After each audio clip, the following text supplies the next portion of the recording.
Okay, this is Dick Rochfort, and we're flying in the Piper M600 on a vector and a descent for the RNAV 18 left at Huntsville, Alabama. So we're using the RNAV for this one. We've loaded it. More importantly, since we're on a heading at the moment and expecting vectors to the final approach course, we have gone to the flight plan, selected the final approach fix, and activated the leg to the waypoint, which displays on the map this way. There's the active leg. That's where we've been told we're being sent.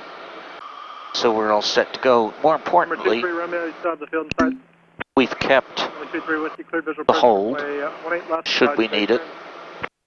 So my advice is always load the course reversal, even if you think you're not going to need it, because if you do, it's harder to load it than to simply back up and activate it.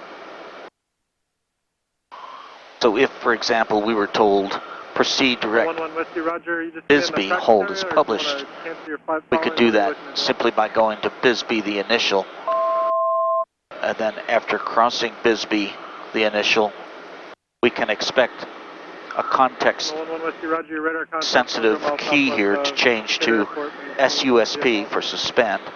We could then light that green bar there and know that we would stay in the hold.